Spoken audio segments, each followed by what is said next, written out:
South African Zulu land, traditional healers dance and sing to an ancient rhythm.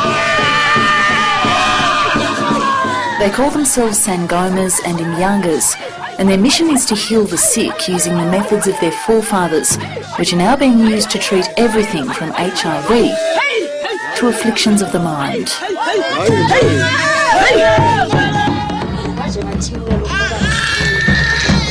Here it's mainly herbs and other plant materials that are used to cure, along with a few animal bones. But some afflictions demand stronger remedies. A sacrifice must be made to appease the ancestors who possess this woman's body and mind.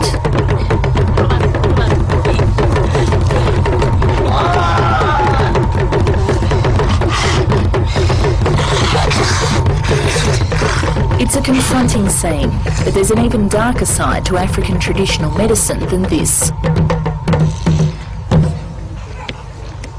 Some slaughter not animals, but people, to make the most powerful Muti of all.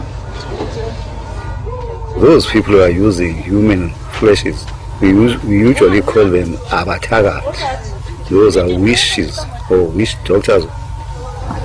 If you can use the human flesh, those people there, the owner of that dead somebody, those people are crying.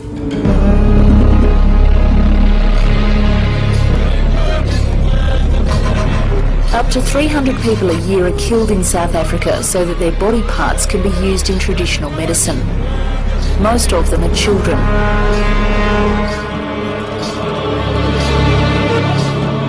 The human ingredients are said to increase the power of the Muti because they're taken from a live victim, the life essence.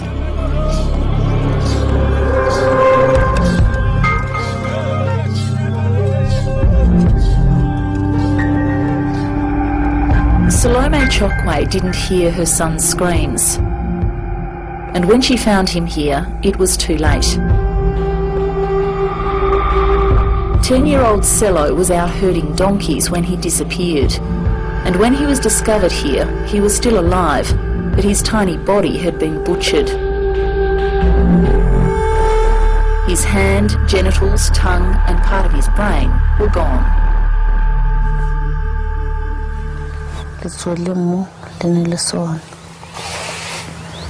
He was missing his hand? Yes. And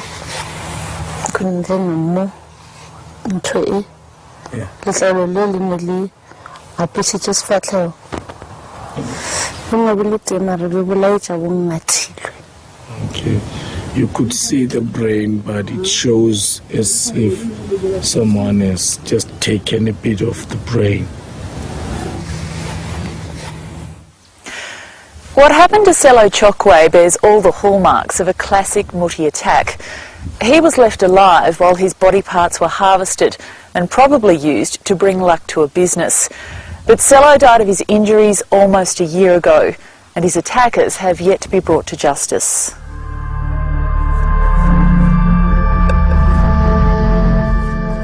Sello's case has frustrated police. They arrested a local traditional healer and a businessman, but they couldn't get a conviction for Sello's death. So his killers walk free. Occult crime expert Kobus Jonker says that's typical of Muti murders, which are notoriously difficult to solve. So this is the fetus. He was the first in South Africa to publicly acknowledge the practice, and he set up a special police unit to deal with it. Those Inyangas who does that, they've got no compassion. It's all about money. They bloodthirsty, money-mad, crazed guys, I would say. Understanding the nature of these bizarre crimes is difficult. They seek particular body parts for very specific purposes, and the aim is not to kill, but to harvest. Hands are often buried palm up in the front yard of a business to bring in money, for example, or human muti may be mixed with herbs to smear on products for sale. The power of the muti is said to increase according to the level of pain inflicted on the victim. Here we have a child's body. This one now a 6-year-old girl there from Port Elizabeth, down in the Eastern Cape. Now, this sangoma believed by taking the private parts out and removing the skin there and this section of the face. And we found this in jam bottles inside of the guy's kitchen. It's been done while she's still alive, because the more she screams, the more powerful the Muti is going to be. Such killings inspire superstition, even among black police who struggle with fear of retribution from powerful traditional healers. There's not enough police officers that can do this job, because many police officers fear these people. And many police officers will tell you straight, I don't want to get involved with investigations where sangomas are involved.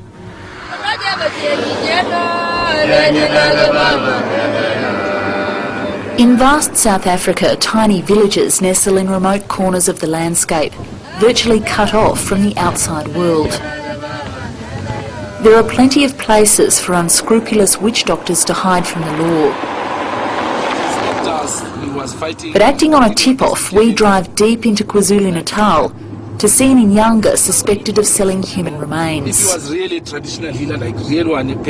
Cameraman Sipho Maseko arranges a consultation with the healer, who's accused of an act that's reviled by many in Zulu culture. But then you get crooks like this, which I call witchcraft. Yeah.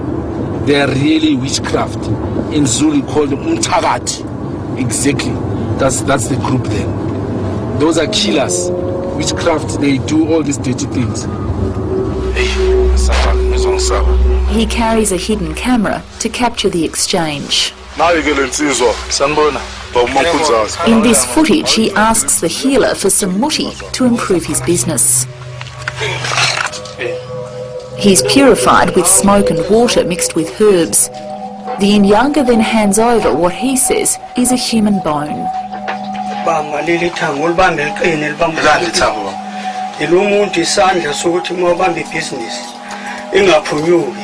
But the healer isn't keen to answer questions about his muti.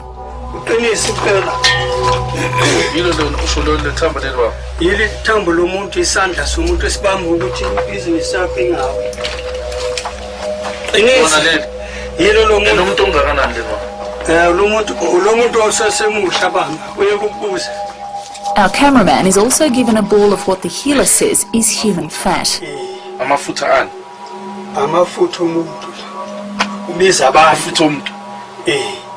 He asks for money, and our cameraman leaves, returning with 3,000 rand, or about 600 Australian dollars. He's warned to keep the muti hidden. We don't know if the items we've just been sold are truly human. It's unusual for a healer to keep human body parts on hand because of the obvious risk of getting caught. However, back in Johannesburg, we take them to the experts at Wits University just to make sure. They've agreed to examine what we bought and to give us a verdict later.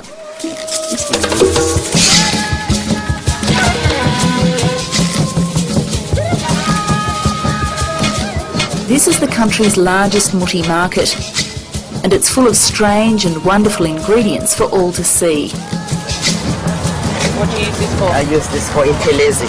For intelezi? Yes, what's when that? I'm crushing intelezis. These are KwaZulu-Natal. Maad Lamini is the senior Inyanga here. It's good for steaming bath. She explains that customers come for the animal and herbal cures offered by stallholders from all over Africa. Intelezi like this. So you put that in the steam bath? You put it in the steam bath, or if you got a spook in your house. Does it work to get rid of the spooks? Yes, it does work. Even the fat of the horse does work for the spook. And even here, some are openly looking for more than what's on the shelf. Now they do come and ask me about a bone of a person or a piece of the fat for a person. I said, no, I don't use the things they like that. I use the roots of the medicines. A fat of that, a person or a white person or Indian or pig, I don't use. Back at Wits University, the experts in the anatomy department are closely analysing our purchase. And there's no facet for the fibula, which is normally small. There. They've decided it's animal rather than human. Definitely not human. But they're concerned that the transaction indicates that there's still a strong market and demand for human body parts. And they're not the only ones. You see, these people are not fools. If it's a new man coming to him to get medicine, he's going to try to bluff him and say this is human parts and it's mixed with some sort of herbs, magical herbs, whatever. But that's just to test him. And if he comes back in 2-3 months' time, they're going to charge a much bigger amount now, a few thousand rand, much more. And then he might give him the same stuff again. And then, of course, the third time, fourth time, then he say, no, I can trust this guy. He's not going to bring the police here. I can trust him. Then, of course, this magic medicines made out of human tissue will be given to him. That's how they test most of these people in the beginning. So we decide to return to the deep reaches of KwaZulu-Natal to confront the vendor. Mr. Zombie. So we're from the Australian Broadcasting Corporation. We're here to ask you if you're selling human muti. Are you selling human muti, sir?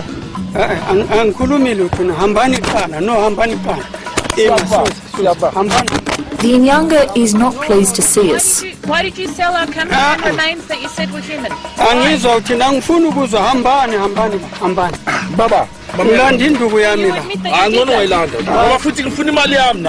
He refuses to answer our questions. I don't know where he's going. But through an intermediary, he denies selling human parts. Is he selling human muti?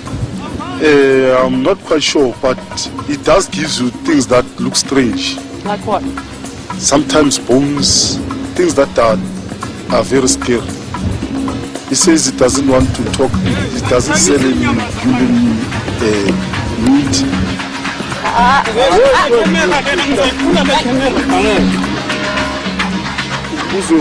Okay, ask that one question. That one question, it's enough. One question. That one question. Did you try to sell our cameraman human muti? He says it does not steal nothing.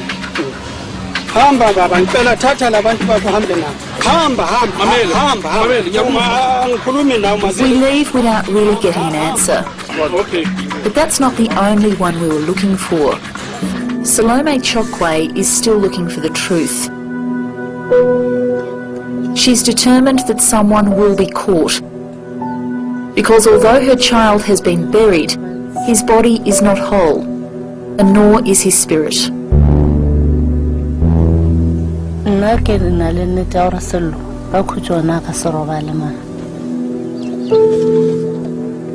The child spirit is roaming around.